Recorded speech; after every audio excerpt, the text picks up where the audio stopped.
नारायणं निखिलपूर्णगुणैकदेहं निर्दोषमप्यतमपिखिलैः स्वकीः अस्योद्भवादितमशेषविशेषतोऽपि वन्द्यं सदा प्रियतमं नमसन्नमामि।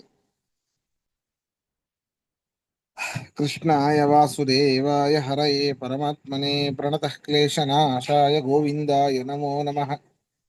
अभ्रमं भङ्गरहितम् अजडं विमलं सदा आनन्दतीर्थमतुलं भजे तापत्रयापहम्। पृथ्वीमण्डलमध्यस्थाः पूर्णबोधमतानुगाः वैष्णवाः विष्णुहृदयाः तान् नमस्ये गुरून् मम। तपस्वाध्याय शुश्रूषा कृष्णपूजा रतं मुनिं विश्वेशम् इष्टदं वन्दे परिव्राट् चक्रवर्तिनम्। ಶ್ರೀಗುರುಭ್ಯೋ ನಮಃ. ಹರಿ ಓಂ. 11ನೇ ಅಧ್ಯಾಯ 52ನೇ ಶ್ಲೋಕ.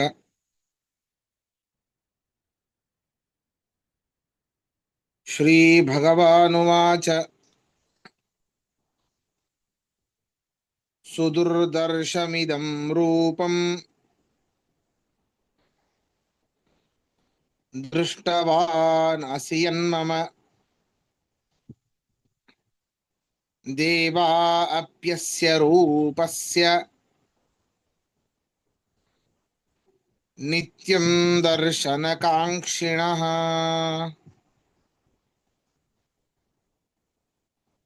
ಪರಮಾತ್ಮ ಹೇಳ್ತಾ ಇದ್ದಾನೆ, ಪ್ರಸನ್ನ ಮನಸ್ಕನಾಗು.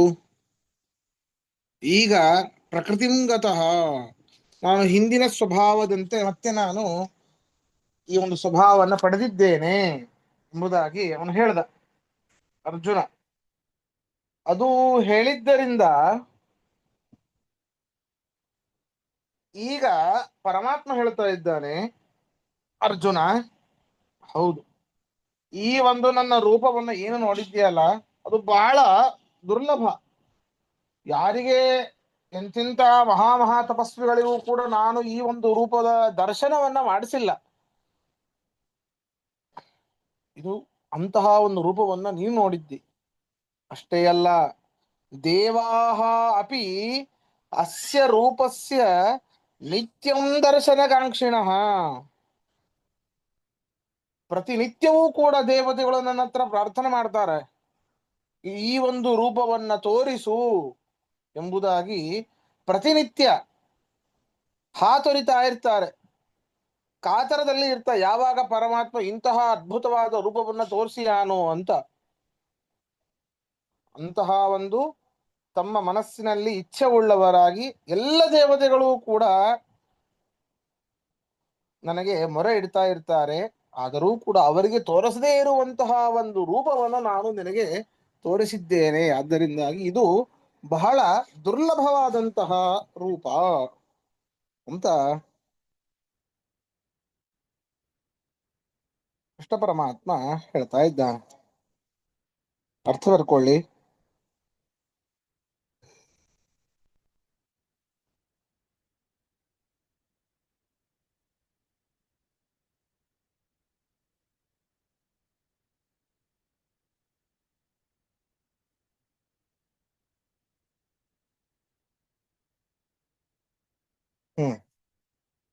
ನೋಡಿ,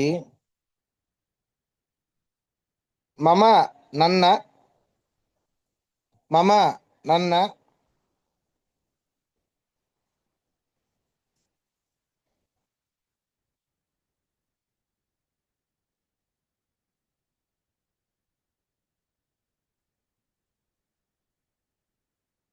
ಯತ್ ಇದಂ ರೂಪಂ,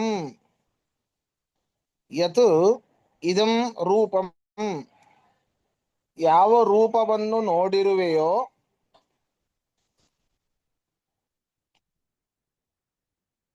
ಯಾವ ರೂಪವನ್ನು ನೋಡಿರುವೆಯೋ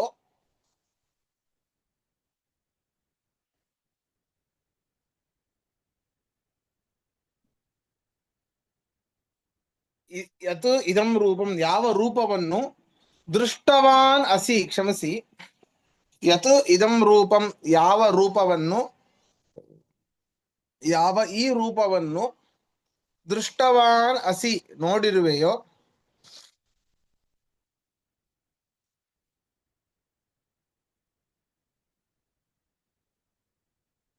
ದೃಷ್ಟವಾನಸಿ ನೋಡಿರುವೆಯೋ, ತತ್ ಅದನ್ನು,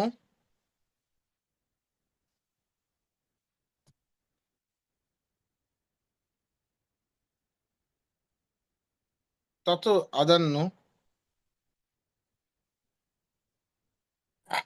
ಅಸ್ಯ ರೂಪಸ್ಯ ಈ ರೂಪದ,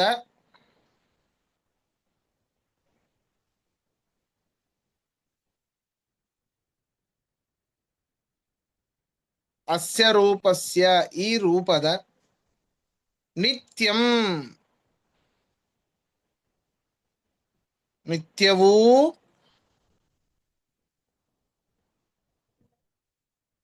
ನಿತ್ಯಂ ನಿತ್ಯವೂ,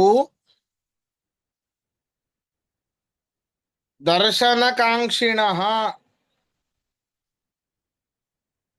ದರ್ಶನಕಾಂಕ್ಷಿಣಃ ನೋಡಲು ಇಚ್ಛೆಯುಳ್ಳವರಾಗಿ,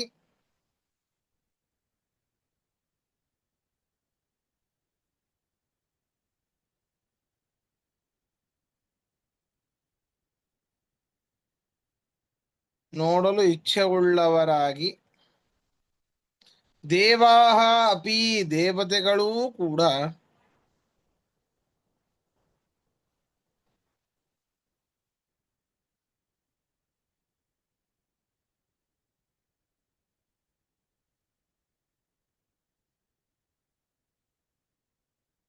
ದೇವಾಹ ಅಪಿ ದೇವತೆಗಳೂ ಕೂಡ, ಸುದುರ್ದರ್ಶಂ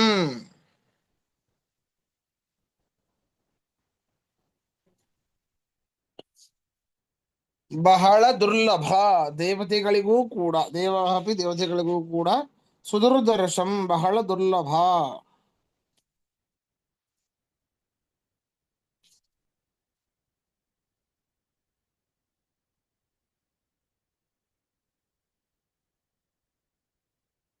ಪ್ರಶ್ನೆ ಇದ್ರೆ ಕೇಳಿ.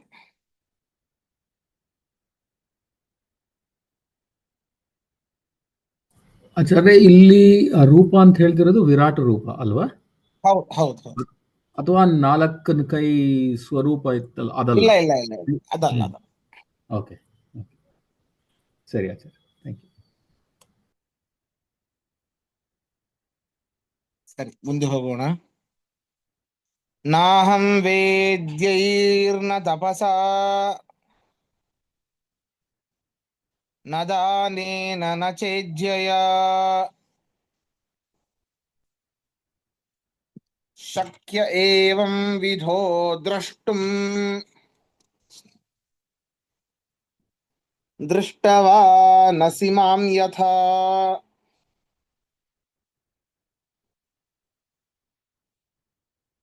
ನೀನ್ ಏನು ಈ ನನ್ನ ವಿಶ್ವರೂಪವನ್ನ ನೋಡಿದ್ದೀಯಲ್ಲಪ್ಪ, ಆ ವಿಶ್ವರೂಪವುಳ್ಳಂತಹ ನಾನು ಹಿಂದೆ ಹೇಳಿದ್ದ ವೇದೇ ಯಜ್ಞೇ ಅಂತ ಹೇಳಿ,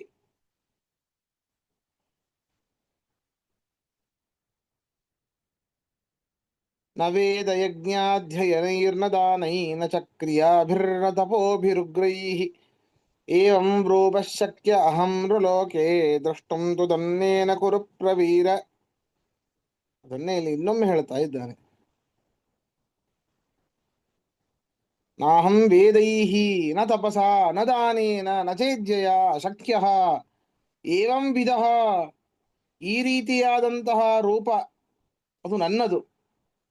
ಇಂತಹ ನಾನು ಯಾವ ವೇದಗಳಿಂದಲೂ, ಯಾವ ತಪಸ್ಸುಗಳಿಂದಲೂ, ಯಾವ ದಾನದಿಂದಲೂ, ಯಾವ ಯಜ್ಞಗಳಿಂದಲೂ ಕೂಡ ನನ್ನನ್ನು ನೋಡಲು ಶಕ್ಯ ಅಲ್ಲ. ನೋಡಿ, ಬರೀ ಪರಮಾತ್ಮನ ಈ ಒಂದು ರೂಪ ಅಲ್ಲ, ಪರಮಾತ್ಮನ ನಿಜವಾದ ಸ್ವರೂಪವೂ ಕೂಡ ಯಾವ ರೂಪದಿಂದ, ಯಾವ ಒಂದು ಈ ಎಲ್ಲ ಸಾಧನೆಗಳಿಂದ ಪರಮಾತ್ಮನನ್ನು ಸಾಧಿಸ್ಲಿಕ್ಕೆ ಸಾಧ್ಯ ಇಲ್ಲ. ಪರಮಾತ್ಮನ ಪ್ರೀತಿಗೆ ಸಾಧ್ಯವಾದ ಒಂದೇ ಒಂದು ಸಾಧನ ಅಂತಂದ್ರೆ ಅದು ಭಕ್ತಿ. ಕೇವಲ ಭಕ್ತಿಯಿಂದ ನಾನು ಒಲಿತೇನೆ. ಮುಂದೆ ಅದನ್ನು ಹೇಳ್ತಾನೆ ಕೃಷ್ಣ. ಭಕ್ತ್ಯಾ ತ್ವನನ್ನೆಯ ಶಕ್ಯ ಅಹಮೇವಂ ವಿಧೋರ್ಜುನ ಜ್ಞಾತಂ ದ್ರಷ್ಟುಂ ಚ ತತ್ವೇನ ಪ್ರವೇಷ್ಟುಂ ಚ ವರಂದಪ. ಇಷ್ಟೇ ಸಾಧ್ಯ, ಯಾವುದಕ್ಕೂ ಒಲಿಯೋನಲ್ಲ. ಎಲ್ಲರೂ ನೋಡ್ಲಿ ಅಂತ ಹೇಳಿ ಜೋರಾಗಿ ವೇದಘೋಷವನ್ನ ಮಾಡೋದಲ್ಲ. ಎಲ್ಲರೂ ನೋಡ್ಲಿ ಅಂತ ಹೇಳಿ ಸುತ್ತಲೂ ಜನರ ಮಧ್ಯದಲ್ಲಿ ಕುಳಿತು ಮುಸುಕು ಹಾಕೊಂಡು ಗಾಯತ್ರಿ ಜಪ ಮಾಡೋದಲ್ಲ. ಎಲ್ಲರೂ ನೋಡ್ಲಿ, ನನ್ನ ಹೆಸರು ಬರಲಿ ಪಬ್ಲಿಕ್ ಅಲ್ಲಿ ಅಂತ ಹೇಳಿ ದಾನ ಮಾಡೋದಲ್ಲ. ಬಲಗೈಯಲ್ಲಿ ಕೊಟ್ಟರು ಎಡಗೈ ಗೊತ್ತಾಗಿರಬಾರ್ದಂತೆ, ಆ ರೀತಿ ದಾನ ಮಾಡಬೇಕು ಅಂತ ಹೇಳ್ತಾರೆ ಹಿರಿಯರು. ದೊಡ್ಡ ದೊಡ್ಡ ಯಾಗಗಳನ್ನ, ದೊಡ್ಡ ದೊಡ್ಡ ಪುರೋಹಿತರನ್ನ ಕರೆಸಿ ಅವರಿಗೆ ಭೂರಿ ದಕ್ಷಿಣೆಯನ್ನ ಕೊಟ್ಟು ಇಡೀ ಊರು ಎಲ್ಲ ಜನರನ್ನ ಕರೆದು ಊಟಕ್ಕೆ ಹಾಕ್ಸೋದ್ರಿಂದಾಗಿ ನಾನು ಒಲಿಯೋದಿಲ್ಲ. ಹಾಕ್ಸು, ಎಲ್ಲವೂ ನಾನೇ ಮಾಡಿದೆ ಅಂತ ಹೇಳಬೇಡ. ನನ್ನಲ್ಲಿ ಪರಮಾತ್ಮ ನಿಂತು ಮಾಡಿಸಿದ, ಅಷ್ಟು ಶಕ್ತಿ ಇದ್ರೆ ಮಾಡು, ಬೇಡ ಅಂದಿಲ್ಲ. ದಾನವನ್ನ ಕೊಡು, ಬೇಡ ಅಂದಿಲ್ಲ. ಬ್ಯಾನರ್ಗಳನ್ನು ಹಾಕಿಸ್ಬೇಡ. ಇಷ್ಟು ಜನ ಬ್ರಾಹ್ಮಣರಿಗೆ, ಇಷ್ಟು ಜನ ಉಪನೀತ ವಟುಗಳಿಗೆ ನಾನು ರಜತ ಪಾತ್ರೆಯನ್ನು ದಾನ ಮಾಡ್ತೇನೆ, ಇಂಥವರಿಂದ ರಜತ ಪಾತ್ರೆಯನ್ನು ದಾನ ಮಾಡ್ತೇವೆ. ರಾಯರ ಮಠಕ್ಕೆಲ್ಲ ಹೋದಾಗ ಶ್ಲೋಕವನ್ನ ಬರೆಸಿರ್ತಾರೆ. ಆ ಲೈಟ್ ಹತ್ತುವಂತಹ ಶ್ಲೋಕ ಒಳಗಡೆಯಿಂದ ಲೈಟು, ಅದನ್ನೆಲ್ಲ ಹಾಕ್ಸಿ ಕೊನೆಗೆ ಇವರ ಸ್ಮರಣಾರ್ಥ, ದೇಶಪಾಂಡೆನೋ ಕುಲಕರ್ಣಿನೋ, ಈ ರೀತಿ. ಅದೇ ಆಗ್ಬೇಕು. ಒಂದೊಂದು ಫ್ಯಾನಿಗೂ ಹೆಸರು. ಹಾ, ಇದೊಂದು ಕಟ್ಟೆ ಮಾಡಿಸಿದ್ದಾರೆ, ಕಟ್ಟೆ ಇವರ ಸ್ಮರಣಾರ್ಥ. ರಾಮ ರಾಮ, ಎಲ್ಲಿಯ ತನಕ ನಿಮ್ಮ ಹೆಸರು? ಹಾಗಲ್ಲ, ಭಕ್ತಿಯಿಂದ ಮಾಡು. ರಾಘವೇಂದ್ರ ಗುರುವಂತರ್ಗತ ಭಾರತೀಯರಣ ಮುಖ್ಯ ಪ್ರಾಣಾಂತರ್ಗತ ಗೋಪಾಲಕೃಷ್ಣ ಪ್ರೀತನಾಗಲಿ ಅಂತ ಮಾಡು, ಸಾಕಲ್ಲಪ್ಪ. ಜನರ ಪ್ರೀತಿ ಗಳಿಸಿ ಏನು ಬೇಕು? ಜನಾರ್ದನನ ಪ್ರೀತಿಯೇ ಇಲ್ಲದೆ ಹೋದರೆ, ಅವನೊಬ್ಬ ಪ್ರೀತಿ ಸಿಕ್ಕರೆ ಸಾಕು, ಎಲ್ಲರೂ ಬರ್ತಾರೆ. ಇದರಿಂದ ಹಾಗಾದ್ರೆ ಯಾವುದೂ ವೇದ ಘೋಷವನ್ನ ಮಾಡಲೇ, ವೇದ ಪಠನ ಮಾಡಬಾರದು, ತಪಸ್ಸು ಮಾಡಬಾರದು, ದಾನ ಮಾಡಬಾರದು, ಯಜ್ಞ ಮಾಡಬಾರದು ಅಂತ ಅರ್ಥ ಅಲ್ಲ. ಭಕ್ತಿಯಿಂದ ಮಾಡಬೇಕು ಅಂತ ಅರ್ಥ. ಅರ್ಥ ಬರ್ಕೊಳ್ಳಿ. ಏವಂ ವಿಧ,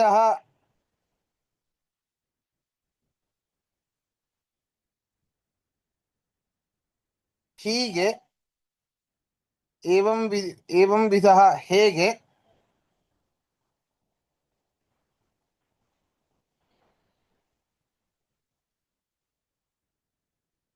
ದೃಷ್ಟವಾನ್ ಅಸಿ ನೋಡಿರುವೆಯೋ, ದೃಷ್ಟವಾನ್ ಅಸಿ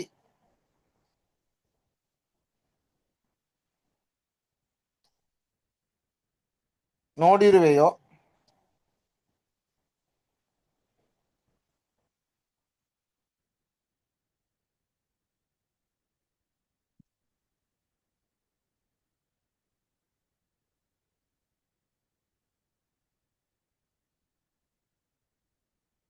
ಅಹಂ ಈ ವಿಶ್ವರೂಪವುಳ್ಳ, ಅಹಂ ಈ ವಿಶ್ವರೂಪವುಳ್ಳ ನಾನು,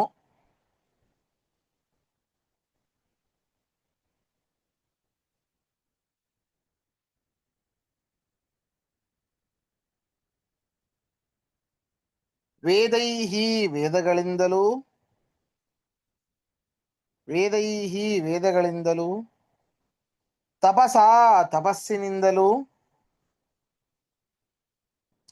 ತಪಸಾ ತಪಸ್ಸಿನಿಂದಲೂ, ದಾನೇನ ದಾನದಿಂದಲೂ, ದಾನೇನ ದಾನದಿಂದಲೂ,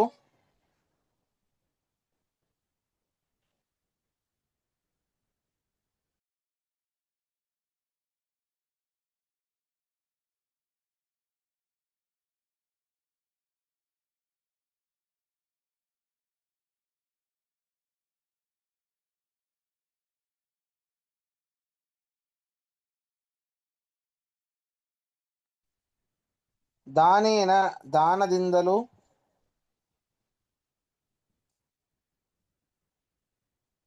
ಇಜ್ಜಯ ಚ ಇಜ್ಜಯ ಯಜ್ಞಗಳಿಂದಲೂ ಕೂಡ,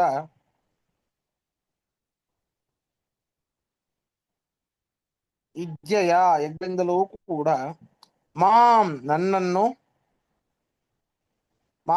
ನನ್ನನ್ನು ದ್ರಷ್ಟುಂ ನೋಡಲು, ನೋಡಲು ನ ಶಕ್ಯ, ಶಕ್ಯನಲ್ಲ, ನ ಶಕ್ಯ, ಶಕ್ಯನಲ್ಲ. ಪ್ರಶ್ನೆ ಇದ್ರೆ ಕೇಳಿ.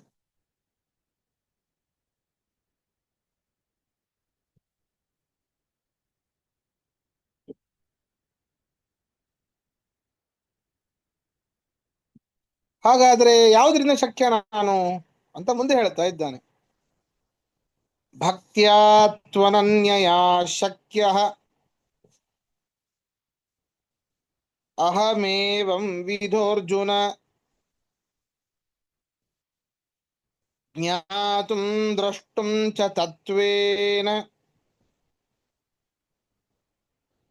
ಪ್ರವೇಷ್ಟುಂ ಚ ಪರಂತಪ.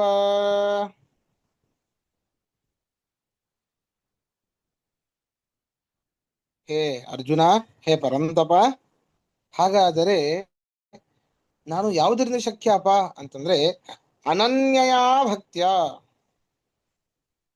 ಅನನ್ಯಯ ಭಕ್ತ್ಯ, ಅನನ್ಯವಾದ ಭಕ್ತಿಯಿಂದ, ಮಾಹಾತ್ಮ್ಯ ಜ್ಞಾನ ಪೂರ್ವಸ್ತು ಸುದೃಢ ಸ್ನೇಹ ಭಕ್ತಿ ರೀತಿ ಪ್ರೋಕ್ತ.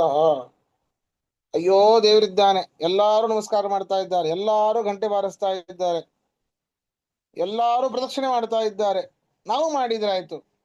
ಬೇಡ.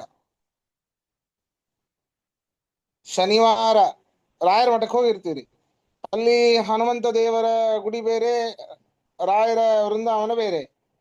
ಇವು ಶನಿವಾರ, ರಾಯರಿಗೆ ಗುರುವಾರ ಮಾತ್ರ, ಅಲ್ಲಿ ಒಂದೇ ಪ್ರದಕ್ಷಿಣೆ.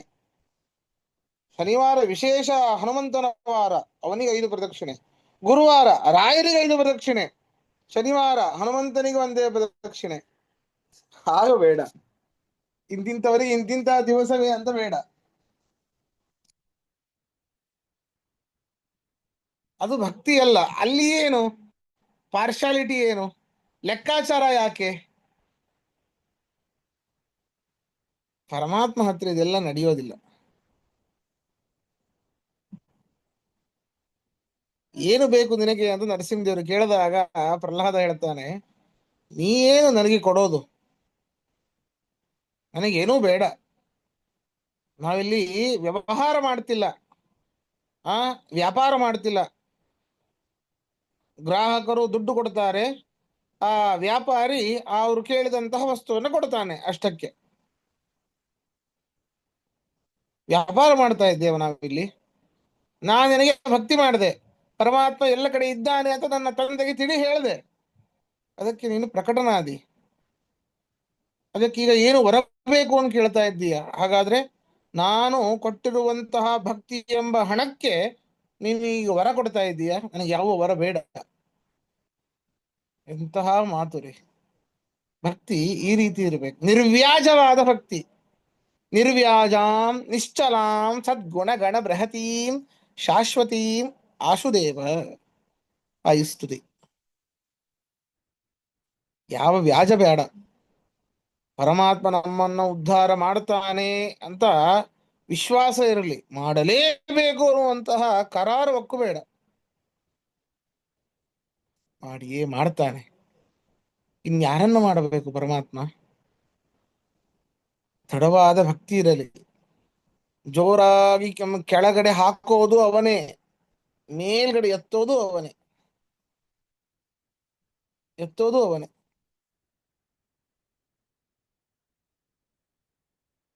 ಉಡುಪಿಯಲ್ಲಿ ಒಬ್ರು, ನಾವು ಪರ್ಯಾಯದಲ್ಲಿದ್ದಾಗ ಅಲ್ಲೇ ಇದ್ವಿ. ನಮ್ಮ ಮಠದಲ್ಲಿ ಏನೇ ಒಬ್ರಿಗೆ, ಅಲ್ಲಿ ಮ್ಯಾನೇಜರ್, ಅಲ್ಲಿಯ ಪೇಜಾವರ ಮಠದ ಮ್ಯಾನೇಜರಿಗೇನು ಕಾಲು ತುಂಬಾ ಊದಿತ್ತು, ತುಂಬಾ ಊದಿತ್ತು. ಡಾಕ್ಟ್ರಿಗೆ ತೋರಿಸ್ಕೊಂಡು ಬಂದಿದ್ದಾರೆ, ಇಲ್ಲ ಇದನ್ನ ಆಪರೇಷನ್ ಮಾಡಿದ್ರೆ ಆರಾಮಾಗುತ್ತೆ ಅಂತ ಎಲ್ಲ ಹೇಳಿದ್ರು. ಅವರು ತಲೆನೇ ಕೆಡಿಸ್ಕೊಂಡಿರ್ಲಿಲ್ಲ. ಇಲ್ಲ, ಇನ್ನೂ ಸ್ವಲ್ಪ ದಿನ ಬಿಟ್ರೆ ನಿಮ್ ಕಾಲೇ ಹೋಗುತ್ತೆ ಅಂತ. ಆದ್ರೆ ಅಲ್ಲಿ ಮಹಾ ಧಾರ್ಮಿಕ ಅವರು, ಪರಮಾತ್ಮನ ಅನನ್ಯವಾದ ವಿಶ್ವಾಸ. ನಾನು ಯಾಕೆ ತಲೆ ಕೆಡಿಸ್ಕೊಳ್ಳಿ, ಪರಮಾತ್ಮ, ನಾನು ಇದನ್ನ ಬೇಕು ಅಂತ ನಾನಂತೂ ಮಾಡ್ಕೊಂಡಿಲ್ಲ. ಏನೋ ಇನ್ಫೆಕ್ಷನ್ ಆಗಿದೆನೋ, ಏನೋ ಒಳಗಡೆ ನರಕ್ಕೆ ಏನೋ ಆಗಿದೆನೋ ಗೊತ್ತಿಲ್ಲ, ಏನೋ ಆಗಿದೆ. ಪರಮಾತ್ಮನೇ ಮಾಡಿದ್ದು ಅಂದಮೇಲೆ ಅವನೇ ಕಡಿಮೆ ಮಾಡ್ತಾನೆ. ನಾವೆಲ್ಲ ಪರ್ಯಾಯ ಮುಗಿಸ್ಕೊಂಡು ಹೋಗಿ ಮತ್ತೆ ಬಂದು ಒಂದು 7-8 ತಿಂಗಳು ಆದ್ಮೇಲೆ ಬಂದು ನೋಡ್ತೇವೆ ಅವರು ಆರಾಮಾಗಿದ್ದಾರೆ. ಯಾವ ದವಾಖಾನೆಗೆ ಹೋಗಿಲ್ಲ, ಯಾವ ಡಾಕ್ಟ್ರಿಗೆ ತೋರಿಸಿಲ್ಲ. ಅಷ್ಟು ವಿಶ್ವಾಸ ಪರಮಾತ್ಮನ ಮೇಲೆ. ಯಾವ ಮಾತ್ರೆನೂ ತಗೊಂಡಿಲ್ಲ, ಎಲ್ಲೂ ಹೋಗಿಲ್ಲ. ಅದೇ ಟೈಮಿಗೆ ಬರ್ತಿದ್ರು, ಅವ್ರ ಕೆಲಸ ಮಾಡ್ತಿದ್ರು, ಹೋಗ್ತಿದ್ರು, ಕಾಲು ಎಳ್ಕೊಂಡು ಹೋಗ್ತಿದ್ರು, ಮಾಡ್ತಿದ್ರು, ಅದೇ ಆಗ್ತಿತ್ತು ಪ್ರತಿನಿತ್ಯ. ಈಗ ಆರಾಮಾಗಿದ್ದಾರೆ. ವಿಶ್ವಾಸ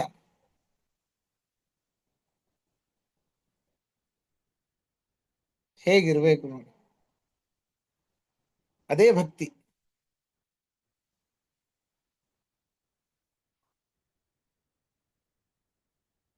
ಅಪ್ರತಿಬದ್ಧ ನಿರಂತರ ಪ್ರೇಮ ಪ್ರವಾಹ.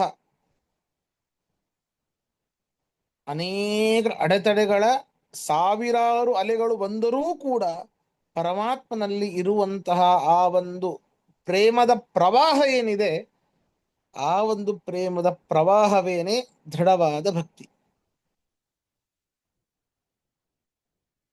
ಅದನ್ನೇ ಹೇಳ್ತಾ ಇದೆ, ಅನನ್ಯ ಭಕ್ತ್ಯಾ ಶಕ್ಯ ಅಹಂ ಶಕ್ಯೋಹಂ. ಅನನ್ಯವಾದ ಭಕ್ತಿಯಿಂದ ನಾನು ಒಲಿಲಿಕ್ಕೆ ಸಾಧ್ಯ. ಏವಂ ವಿಧ, ಈ ಒಂದು ರೂಪವನ್ನು ತೋರಿಸ್ಲಿಕ್ಕೆ ಸಾಧ್ಯ ನಾನು. ಅಷ್ಟೇ ಅಲ್ಲ, ನಾನು ಇರುವಂತೆ, ನಾನು ಹೇಗೆ ಇದ್ದೇನೋ ಹಾಗೆ ಎಲ್ಲರಿಗೂ ಪ್ರಕಟನಾಗಬೇಕು. ನನ್ನ ನಿಜವಾಗಿ ತಿಳಿಯುವಂಥದ್ದು, ನನ್ನ ಗುಣಗಳ ಬಗ್ಗೆ ಜ್ಞಾನ, ನನ್ನ ರೂಪದ ದರ್ಶನ, ನನ್ನ ಒಂದು ಲೋಕದ ಪ್ರಾಪ್ತಿ, ಎಲ್ಲದಕ್ಕೂ ಕೂಡ ಅನನ್ಯವಾದ ಭಕ್ತಿ ಕಾರಣ. ಜ್ಞಾತುಂ, ನನ್ನನ್ನು ಸರಿಯಾಗಿ ತಿಳಿಯಲು. ದ್ರಷ್ಟುಂ, ನನ್ನನ್ನು ಸರಿಯಾಗಿ ನೋಡಲು. ಹೇಗೆ? ತತ್ವೇನ, ನೋಡಿ, ತಾತ್ವಿಕವಾಗಿ ಯಥಾರ್ಥವಾಗಿ ನನ್ನನ್ನು ತಿಳಿಯಲು.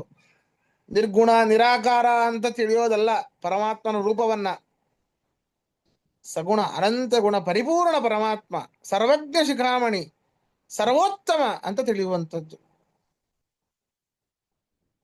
ಸೂರ್ಯಕೋಟಿ ಸಮಪ್ರಭ, ಅನಂತ ಕೋಟಿ ಸೂರ್ಯರ ಒಂದು ಕಾಂತಿ ಪರಮಾತ್ಮನಲ್ಲಿ ಇದೆ. ಅಂತಹ ಒಂದು ರೂಪವನ್ನೇ ನೋಡುವಂಥದ್ದು ತಾತ್ವಿಕವಾಗಿ. ಪ್ರವೇಷ್ಟುಂ, ಪ್ರವೇಶಿಸಲು, ಯಾವುದನ್ನ? ಮೋಕ್ಷವನ್ನ ಪ್ರವೇಶಿಸಲಿಕ್ಕೂ ಕೂಡ ಆ ಒಂದು ಅನನ್ಯವಾದ ಭಕ್ತಿಯೇ ಕಾರಣ ಅಂತ ಹೇಳ್ತಾ ಇದ್ದಾನೆ. ಬರ್ಕೊಳ್ಳಿ. ಅರ್ಜುನ, ಎಲೈ ಅರ್ಜುನನೇ, ಪರಂತಪ, ಶತ್ರು ಸಂತಾಪಕನೇ,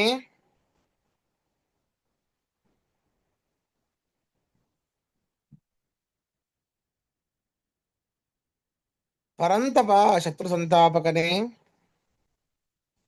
ಅನನ್ಯಯ ಭಕ್ತ್ಯಾತು, ಅನನ್ಯಯ ಭಕ್ತ್ಯಾತು, ಅಸಾಧಾರಣವಾದ ಅಸಾಧಾರಣವಾದ ಬೇರೆ ಸಹಾಯವಿಲ್ಲದ, ಅಸಾಧಾರಣವಾದ ಬೇರೆ ಸಹಾಯವಿಲ್ಲದ ಭಕ್ತಿಯಿಂದಲಾದರೋ,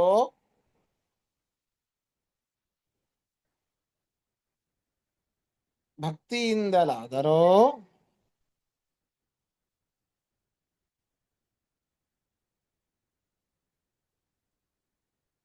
ಏವಂ ವಿಧ ಅಹಂ, ಏವಂ ವಿಧ ಅಹಂ, ಹೀಗಿರುವ ನಾನು, ಹೇಗಿದ್ದೇನೋ ಹಾಗೆ ನಾನು, ಅಥವಾ ನನ್ನನ್ನು ಅಂತ ಬರ್ಕೊಳ್ಳಿ. ಹೇಗಿದ್ದೇನೋ ಹಾಗೆ ನನ್ನನ್ನು ಜ್ಞಾತುಂ,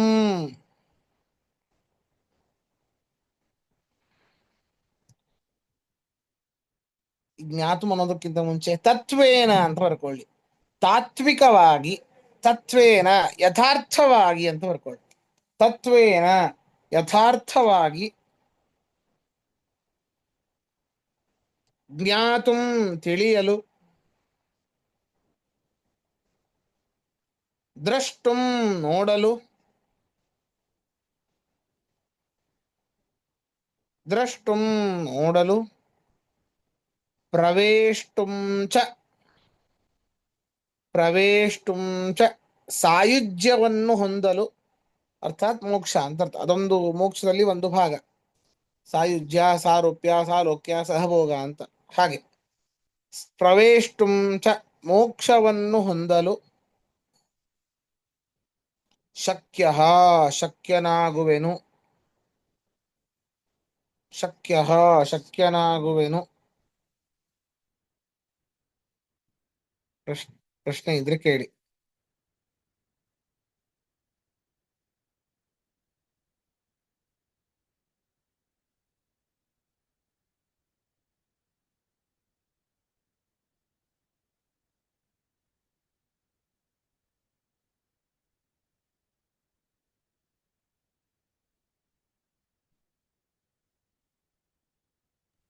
ಸರಿ, ಮುಂದೆ ಆಗುವೆ ಅಂತ ಇರ್ಬೇಕಲ್ಲ. ಯಾವುದು? ಭಕ್ತರಿಗೆ ಹೇಳ್ತಿದ್ದಾರೆ ಅಂದ್ರೆ ನೀನು ಶಕ್ಯನಾಗುವೆ ಅಂತಲ್ವಾ?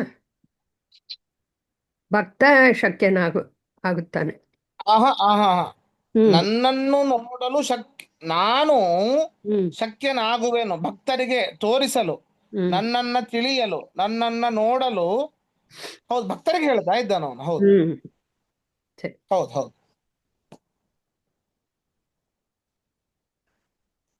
ಮತ್ಕರ್ಮ ಕೃನ್ ಮತ್ ಪರಮೋ. ಏನು? ಪರಂತಪ ಒಂಚೂರು ಬಿಡಿಸಿ ಹೇಳಿ. ಪರಂತಪ, ಪರ ಅಂತಂದ್ರೆ ಇನ್ನೊಬ್ಬ ಅಂತನೂ ಅರ್ಥ ಇದೆ, ಶತ್ರು ಅಂತನೂ ಅರ್ಥ ಇದೆ. ಅವನಿಗೆ ತಪ, ಬಿಸಿಯನ್ನು ಉಂಟು ಮಾಡುವವನು.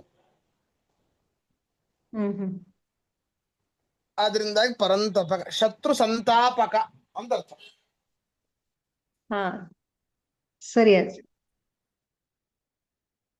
ಕೊನೆಯ ಶ್ಲೋಕ. ಮತ್ಕರ್ಮ ಕೃನ್ ಮತ್ ಪರಮೋ ಮದ್ಭಕ್ತ ಸಂಗವರ್ಜಿತ ನಿರ್ವೈರ ಸರ್ವಭೂತೇಷು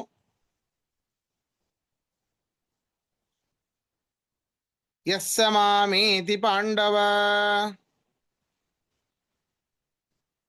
ಹೇ ಪಾಂಡವ, ಹೇ ಪಾಂಡುಪುತ್ರನೇ, ಮತ್ಕರ್ಮ ಕೃನ್ ಮತ್ ಪರಮಃ ಮದ್ಭಕ್ತಃ ಮತ್ ಪರಮಃ, ನಾನೇ ಉತ್ತಮ ಎನ್ನುವಂತಹ ಜ್ಞಾನವುಳ್ಳವನಾಗಿ, ಫಲದ ಅಪೇಕ್ಷೆ ಇಲ್ಲದೇನೆ ನನ್ನ ಪ್ರೀತಿಗಾಗಿ ಕರ್ಮವನ್ನ ಮಾಡು. ಪರಮಾತ್ಮ ಪ್ರೀತನಾಗಲಿ, ನನ್ನವರಿಗೆ ಸಿಗಲಿ ಬೇಡ. ನಾನು ಒಂದು ಹೋಮವನ್ನ ಮಾಡಿಸ್ತೇನೆ, ಅದರಿಂದ ಎಷ್ಟೋ ಒಂದು ದಕ್ಷಿಣೆ ಬರ್ತದೆ, ಏನೋ ಒಂದು ದವಸ ಧಾನ್ಯಗಳು ಬರ್ತದೆ, ನಮ್ಮ ಮನೆಗೆ ಆಗತ್ತೇ ಬೇಡ. ಆ ಯಜಮಾನನಿಗೆ ಒಳ್ಳೆಯದಾಗಲಿ, ಪರಮಾತ್ಮ ಪ್ರೀತನಾಗಿ ಅವರಿಗೆ ಅನುಗ್ರಹ ಮಾಡಲಿ ಎನ್ನುವಂತಹ ಭಾವನೆ ಎಲ್ಲ ಪುರೋಹಿತರಿಗೂ ವಿಶೇಷವಾಗಿ ಇರಬೇಕು.